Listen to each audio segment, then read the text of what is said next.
1, 2. Is this on?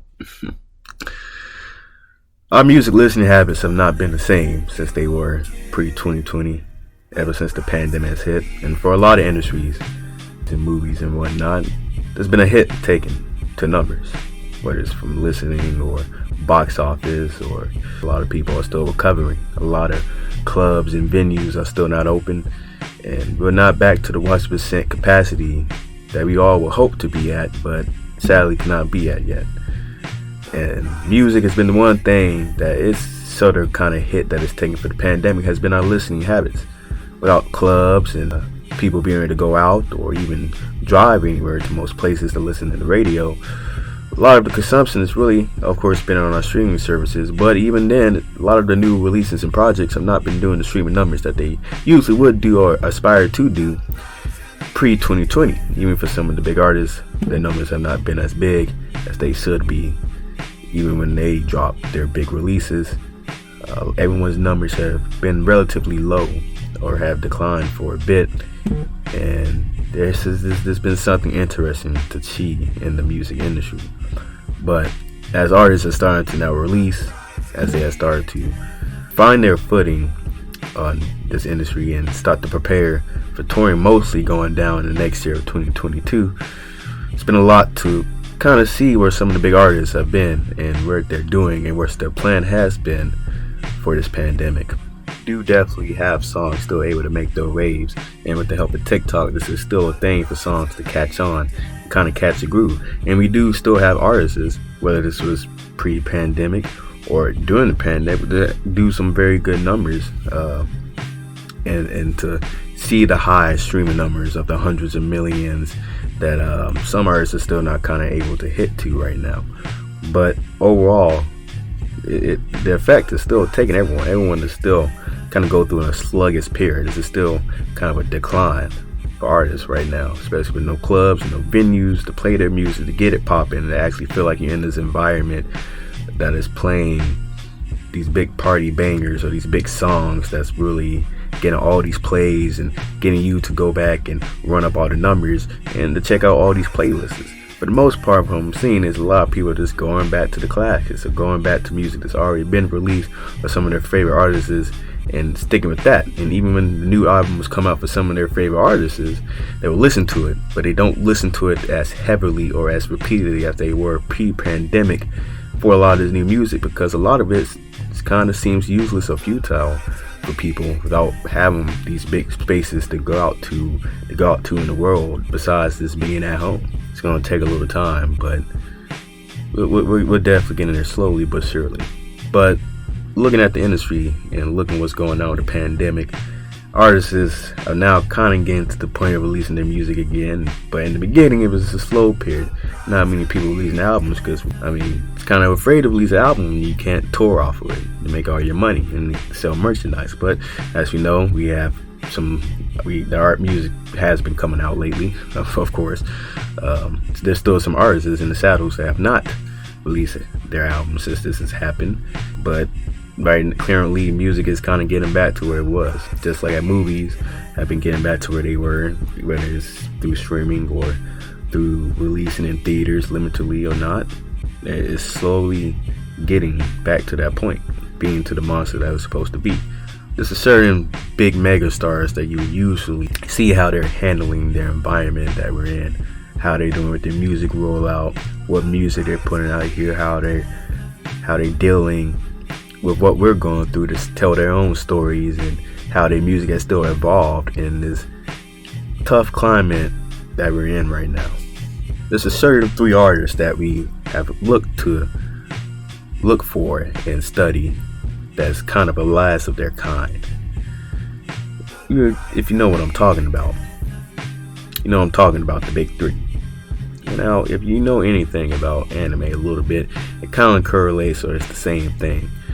Back in the late 80s and throughout the 90s, you had the big animes like Dragon Ball, Pokemon, Sailor Moon that came out and kind of staple for anime in America. Well, the big 3 that kind of started in the late 90s and all throughout the 2000s were One Piece, Naruto, and Bleach. Now, One Piece is definitely not as big as it should be in the States because of a lot of dubbing issues in the beginning of its inception, but it's definitely the biggest out of the three and the most successful. But Naruto has captivated an audience of his own, and his own achievements have been carved into stone, and you can look at it. While Bleach has had his own little falling off, it's actually got his own return coming back here in the next year, and has an audience that will ride and die for itself. Now, the big three in rap kind of followed the same trajectory. The big three being Drake, J. Cole, and Kendrick Lamar. Drake being one of the biggest artists out there in the last decade, still putting on big numbers and doesn't seem to be falling off quite yet. And when I mean just falling off, just losing his throne as being the undefined #1 big pop crossover mainstream artist that he is and has been. And J. Cole, while he is probably not the biggest out of both Kendrick and Drake, still has a big following himself and has achievements that has been bragged and boasted by those similar fans, that we know that he has his own mark left here in the industry.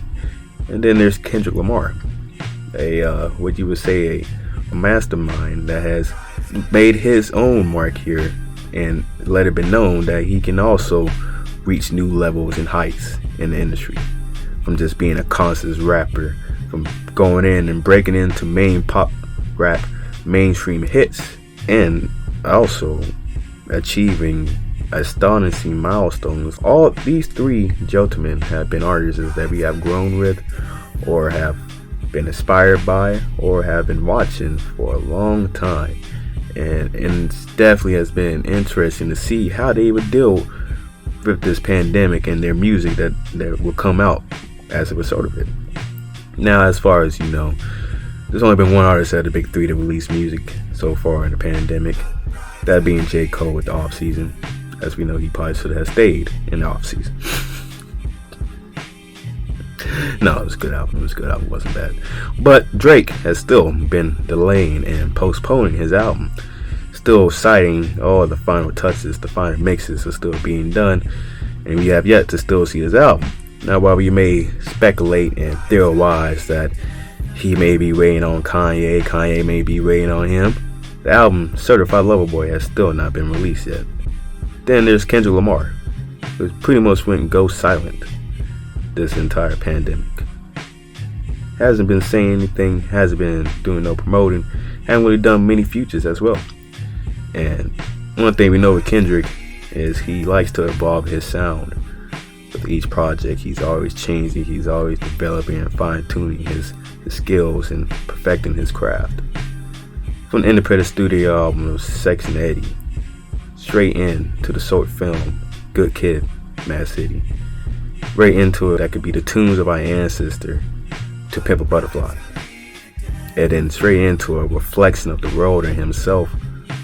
Damn, that did get a little hate for feeling like it was trying to achieve mainstream success and all this. I feel like it's an album that doesn't get a lot of credit on its own, but Kendrick evolved his sound. He continues to grow and develop each and every project. But throughout 2020, and even through most of 2021, he has remained silent. Until today, when he finally made his presence known with a little note to describe how he was feeling and talked about the future a little bit. And it does seem like this next album is going to be the end of an era. It's going to be his last album with TD, Top Dog Entertainment. And we know this has been artists from a group of artists from Absol, J-Rock, Schoolboy Q, SZA, and Isaiah Rashad. But the main four core, Absol, J-Rock, Schoolboy Q, and Kendrick, have been together for a long time. They've been with Top Dog for a long time, and now it seems like Kendrick is going to be leaving his label and maybe even possibly starting his own. Now, we knew Kendrick was in the news not too long ago, a creative endeavor that we didn't really know too much about. That seems like it was going to help artists have their own little platform to express themselves.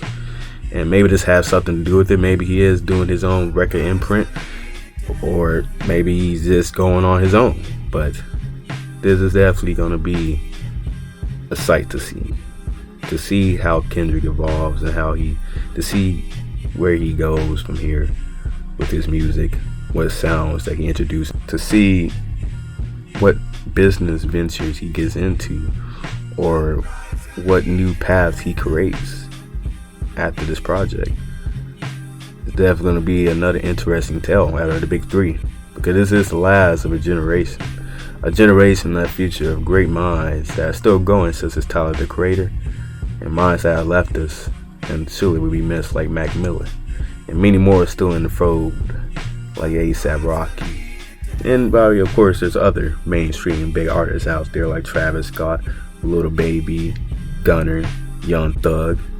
The big three were kind of a staple in the rap game, and were kind of a staple of their three different paths. One being the mainstream pop success as Drake, one being a very lyrical, story-driven as Kendrick, and the other one being somewhat that same cup, or even a mixture of the two, but being very for the culture, J. Cole. To see these three men and where they're going has been something, even as an inspiring artist or a big fan, that you have kept your eye on and you always wanted to see. And now with Kendrick coming back with presumably not his final album, or at least we hope not, but his final album under the TD imprint is definitely telling us that something new is coming.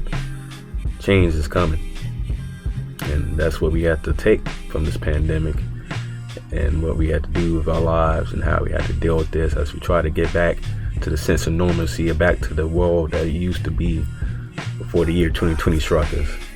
Is that you never know what's going to happen. Sometimes changes come and it only helps you grow. So there wasn't much really to say here at all. Kendrick came, he dropped us a note, and of course he just left just like that. But we know something's coming. So this is only a sign of things to come. And that's all we ever wanted. Since we didn't hear from Kendrick from a very, very long time, we just wanted to know that he was still out there, and that music was going to be coming soon. And now all we can do is wait. That's all we've been doing this entire time. That's been waiting. And surely our cries shall be answered. This is all from SSP. I'm signing out, y'all. Peace.